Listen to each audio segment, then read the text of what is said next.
Hola amigos, llego nuevamente a Epicentro, la hora de leer, y hoy vamos a hablar de historia, de historias ocultas, de historias fascinantes, de personajes que de pronto conocimos, pero que no conocimos algunos detalles de su historia, de su comportamiento. También vamos a hablar de crueldades y sobre todo de cosas horribles que les pasaron a ciertas mujeres en el Perú. ¿Por qué? Porque están en estos brevetes de historia universal del Perú, del escritor, historiador Fernando Iwasaki, que es mi invitado de hoy en Hora de Leer. Hola Fernando, gracias por aceptar esta entrevista. Mil gracias a ti, Clara Elvira, porque son muchos años en los que tú estás promoviendo la lectura, animando a tu audiencia a leer, y yo creo que es fantástico y maravilloso estar en tu programa. Ay, muchas gracias. Pues bueno, vamos a intentar hacer una abrebocas de lo que es este libro que me resultó fascinante. Y voy a empezar por el final, porque en el final pues hay un texto que escribes en el que explicas por qué haces esto y qué es lo que encuentra la gente en el libro. Si la historia es un género literario, si esto es una novela o son historias noveladas, o si es una novela histórica, si son, ¿cuál es el calificativo que le podemos dar a estos brevetes? Explícanos un poco, porque partes de una explicación que da Piglia y que te da el pie para que la gente entienda qué es lo que lee. Bueno, como has sido tan plástica en tu explicación y me gustan los lirios, pues yo diría que son bulbos de novelas, son bulbos de lirios literarios, porque me gusta esa idea que tú has presentado de que cada uno de estos brevetes pueda ser el germen, pueda ser la semilla de una historia que a lo mejor otra escritora, otro novelista quiera luego desarrollar. Pero a mí en realidad ese epílogo, que utilizo una cita de Piglia, es un epílogo donde yo, antes que decirle al lector, estas son mis fuentes, estos son los libros que yo he revisado, que habría convertido brevetes de historia universal del Perú en una especie de monografía, yo quería dejar claro que la historia, como decía Borges con respecto a la filosofía, que la filosofía era un género literario, pues que también la historia puede ser un género literario. Y si ha habido alguien en América Latina, siendo historiador, que se ha enfrentado a la historia como si fuera un género literario, ha sido Ricardo Piglia. Porque Piglia describe muy bien en Historia y Ficción cómo el proceso del historiador es como el de un novelista.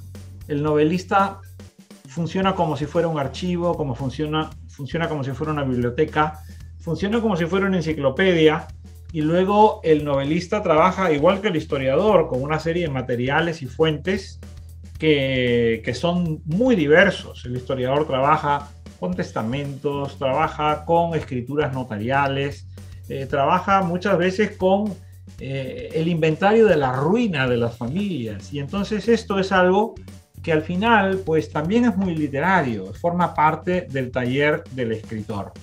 Y a mí me parece que en el Perú, y quizás también en otros países de América Latina, cuando hemos hecho historia y hemos hablado de los grandes nombres de nuestra historia, los hemos hecho muy solemnes, los hemos hecho muy sólidos, de granito, de mármol, de bronce, y sin embargo les falta huesos, sangre, carne, órganos, devolverles una condición humana. En este libro yo quería devolverles esa condición humana, y para eso me hacía falta mirarlos a los ojos como probablemente miró Micaela Bastidas a José Gabriel antes de ser ejecutados en la Plaza Mayor del Cusco. Sí, entonces, sin parpadear, ¿no?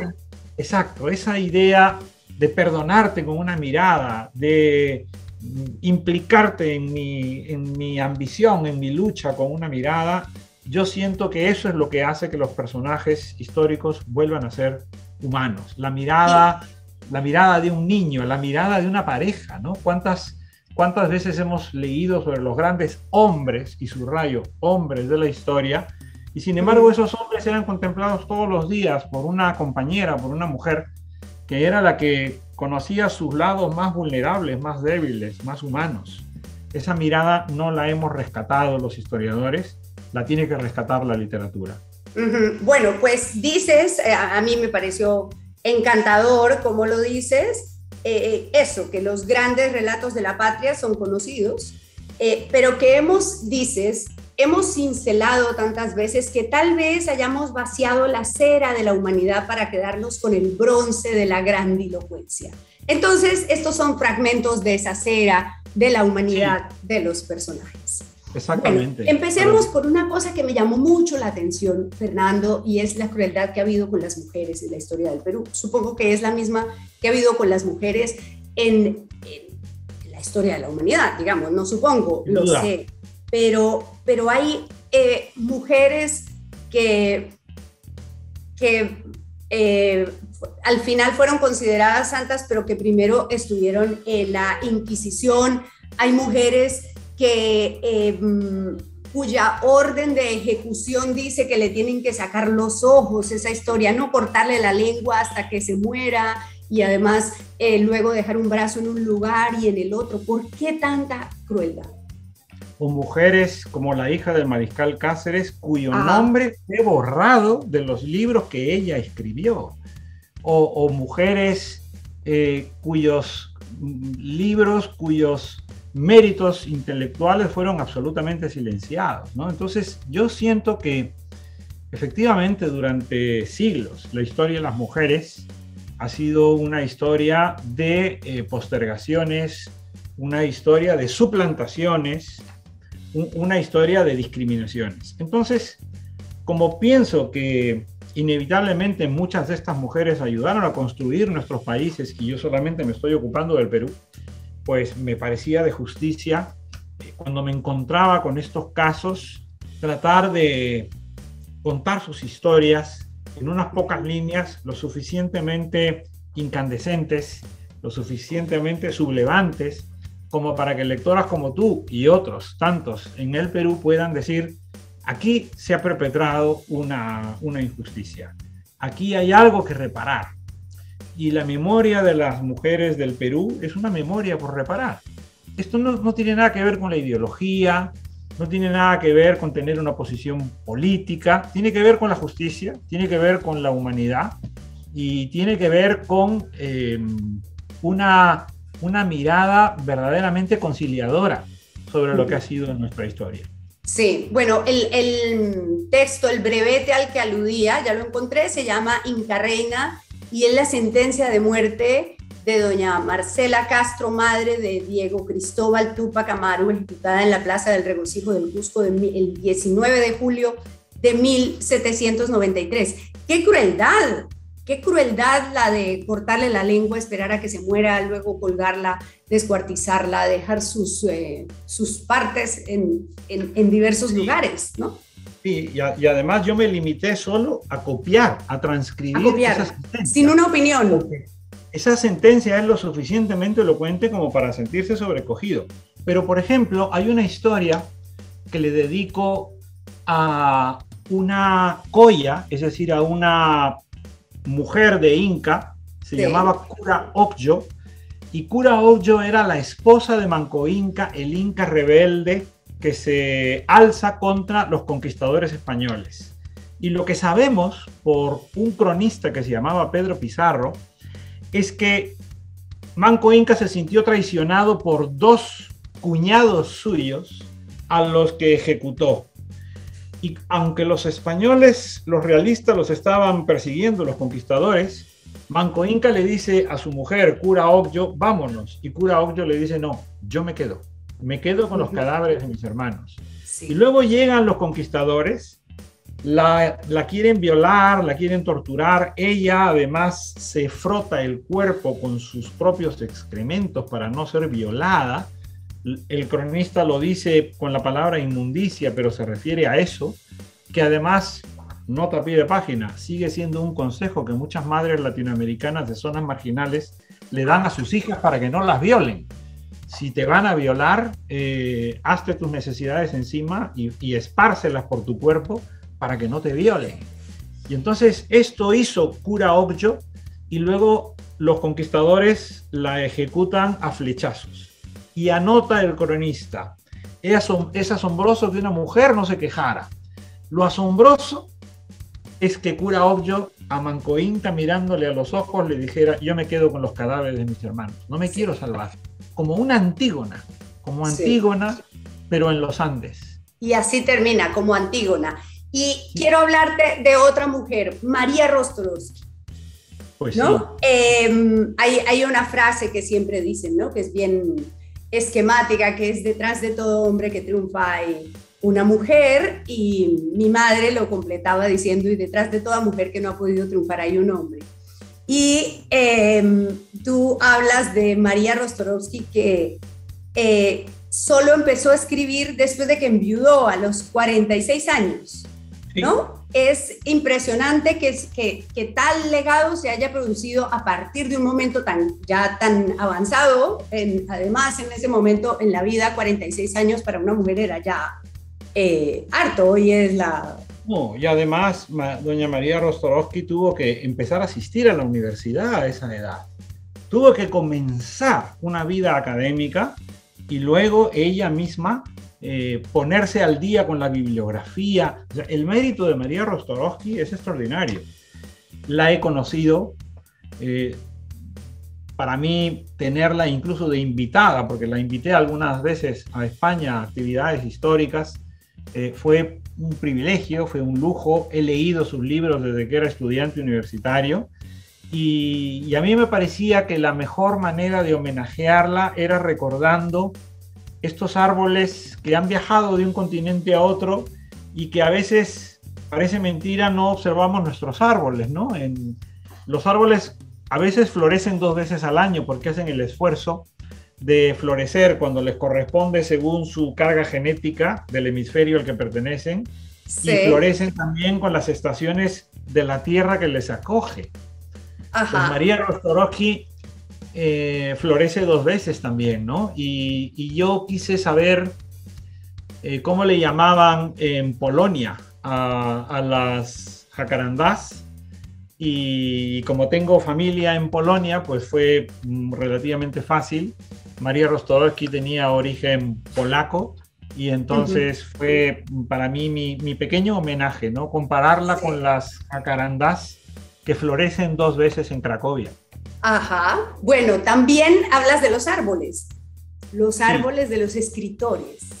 Ahí veo que te interesa lo de los nombres, los árboles, los versos que tienen, que aparecen y que deberíamos reevaluar más, digamos, exaltar más, los árboles que han sido protagonistas de la producción literaria de los escritores peruanos. Sí, además me gustaría, por ejemplo, reconocer que yo vivo en el campo, Clara Elvira, vivo en el campo y tengo árboles, porque mi parcela es una parcela que me permite tener árboles. Cuando yo viajo, busco las semillas de los árboles, me las traigo en el bolsillo y cuando llego a mi casa, primero las siembro en macetas y consigo que salgan adelante. Yo tengo árboles de la Huaca de la Luna, que ya tengo 6 y han crecido muy bien. Tengo moyes, tengo guarangos, tengo un ceibo ecuatoriano en este caso, no colombiano. Sí. Y entonces el mundo de los árboles es un mundo que me interesa porque a veces en el Perú no sabemos los nombres de los árboles. Le preguntas a alguien, ¿ese árbol cómo se llama? Y la gente no lo sabe. Sí. Y entonces la gente del campo sí conoce los nombres de los árboles y a mí me parece que muchas veces miramos por encima del hombro la sabiduría de las personas del campo. Entonces yo he querido tener también ese conocimiento. Pero aparte de eso, me gustaría en este momento confesarte que el protagonista de la historia que tú mencionas... Paraíso 1.25. Era un señor que se llamaba Sergio Guarisco Pozzi, un señor que tuvo una muerte trágica en Chaclacayo, tratando de defender un árbol centenario que finalmente cortaron. Y ese señor murió como producto de las ramas del árbol que cayeron y lo mataron. defendiendo que no lo cortaran, Su luchando contra la asesinato, tala. exacto, quedó impune. Y aquel hombre maravilloso, que era un inmigrante italiano en el Perú, era el padre de un compañero mío de colegio. De un Ajá. compañero mío de colegio, que luego fue un compañero mío de universidad, que vive en Francia, y que para mí una de las cosas más bellas que me han ocurrido cuando se ha publicado este libro es recibir un mensaje suyo Ah. diciéndome cuánto sus hermanos y él se han conmovido leyendo ese brevete dedicado a su padre. Ese Entonces, brevete que es lindo, que habla de Dante también, pero yo quiero leer un poquito porque nos podemos dar claro, ese lujo aquí. Alguien debería levantar el inventario de los árboles de la poesía peruana, los frondosos castaños que fascinaron a Vallejo en París, el árbol de Sologuren, que era un penoso relámpago, los mangos de la prometedora juventud de Toño Cisneros, los árboles que agredían a Blanca Varela con la inocencia de los árboles, o el granado de la casa muerta de Javier Heró para hacer un bosque sagrado con las mamblas, fresnos, ficus, álamos, saucos, alisos, cipreses, plataneras, eucaliptos y jacarandás que pueblan la casa de cartón, porque los árboles de la literatura peruana deberían conmovernos tanto como el magnolio de Luis Cernuda, la secuoya de Walt Whitman, los avellanos que hechizaron a Proust por el camino de Swan, o los robles que Tolstoy sembró para arropar su tumba de Yasania Poliana. Solo así podremos comprender el delicado heroísmo de Sergio Guarisco Pozzi, el papá de tu amigo. sí. Es una Y belleza, ese me encantó, realmente me gustaron mucho estos brevetes. ¿Cuánto tiempo, Fernando, demoraste investigando, recopilando historias para poder construir estos bocadillos de historia peruana?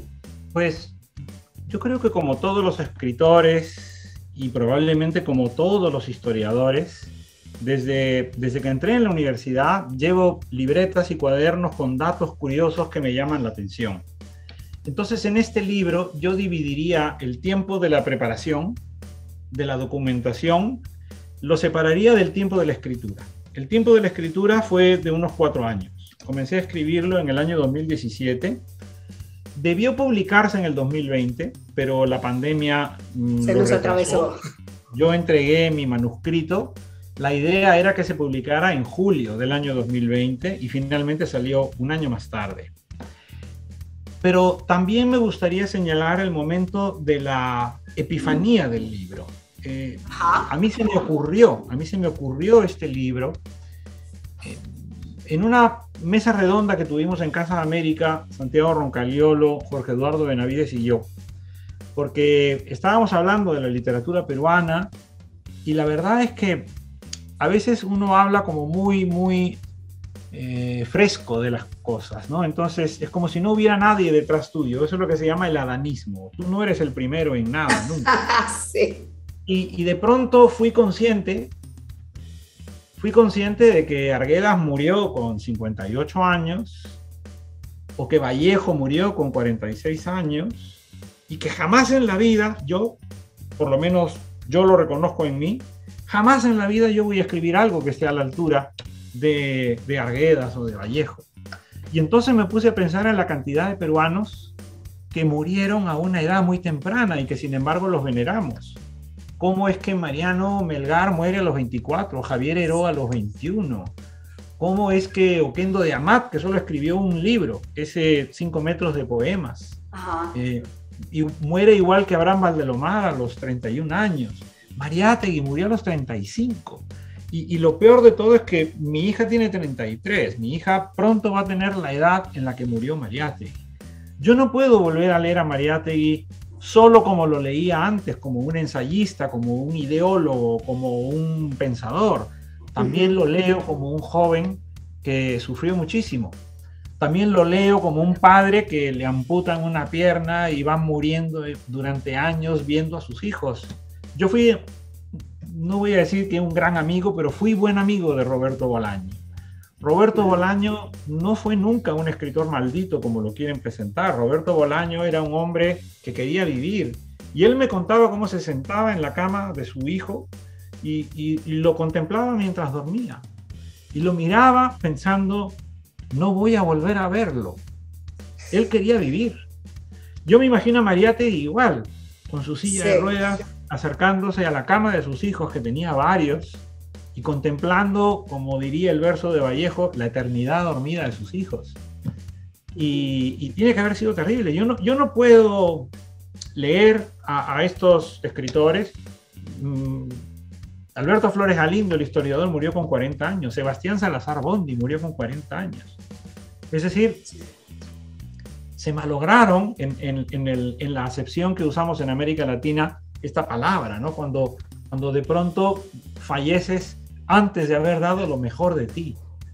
Y entonces creo que este libro, que está poblado de jóvenes que mueren trágicamente, es un homenaje también a esas personas que antes de poder dar lo mejor de sí, pues nos dejaron, ¿no?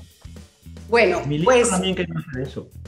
Bueno, pues ya vieron, quienes no lo han leído, ahí leímos un poquito, pero además vieron cómo habla de Fernando Iwasaki y escribe mejor. Así que no se lo pierdan. Gracias, Fernando, por estos minutos aquí en Hora de Leer en Epicentro. Gracias. Mil gracias a ti, Clara Elvira, y a toda la audiencia de Epicentro en Hora de Leer. Y usted recuerde que no lo encuentre el diluvio, sino un libro debajo del brazo. Nos vemos pronto.